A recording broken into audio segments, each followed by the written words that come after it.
Nezuro takapuromisana kuti nhasi tichataura nyaya yestress.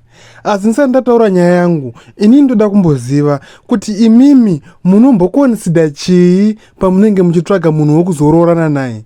Muri kungotarisa hunako, runako, mari kana kuti kugona bonde chete here? Nekuti zvinhu zvandiri kukudzai panapa zvinoita kunge zvinhu zvisina basa, asi ndo zvinhu zvakakosha. Handiti nezuro takataura nezvehasha, nhasi toda kutaura nhau yestress. Nekuti stress ndio inodhitemaina kuti munhu waurida kuronana naye ane capacity yekuhandla life situation kusvika papi, strength yake neweakness yake zviri papi.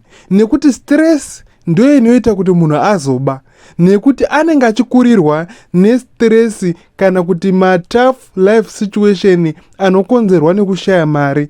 Stress ndio inoita kuti munhu ahure, nenhau yekuti anenge achitadza kutolerata situation yekushaya zvimwe zvinhu, obva ashandisa muviri wake kuti akwanise kuachiva zvinhu izvozvo.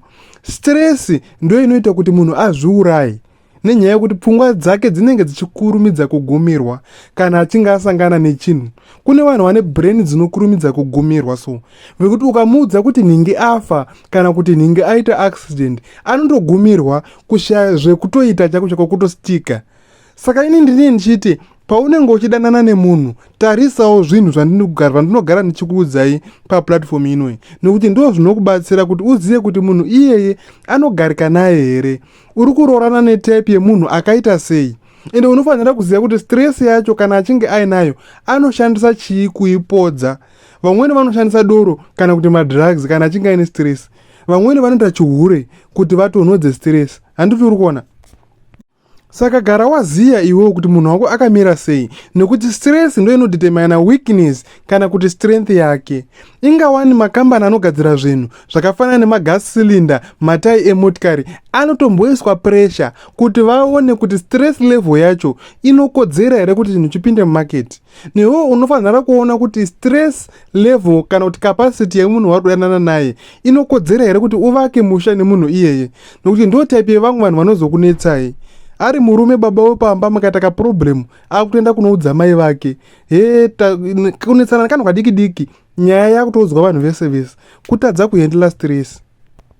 Saka inini ndiri kuti munofanira kugara muchiziya zvinhu izvozvo kuti uone kuti munhu wako akamira sei, haana kuzonyanya kuita wiki here, nekuti munhu anofanira kunge ari pakati nepakati. Kune munhu wekuti paanonga ari mumadifficult time zvinhu zvakamuomera mulife chaiko chaiko, unogona kusazviziya uchingomutarisa kudai, zvekuti akazokuudza so zvinhu zvaarasangana nazvo muupenyu hwake unoshamisika.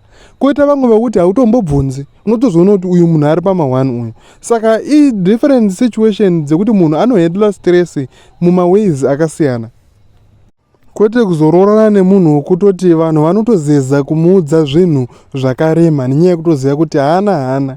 Vanotora kuti nhingi chitombomirai kumuudza, mukaudza nhingi zvatodhakwa, hazvichatofambi zvakanaka, hazvifaniri kudaro. Saka ndikuti garai makaziva zvinhu izvozvo, ziva capacity yemunhu wako kuti akamira sei.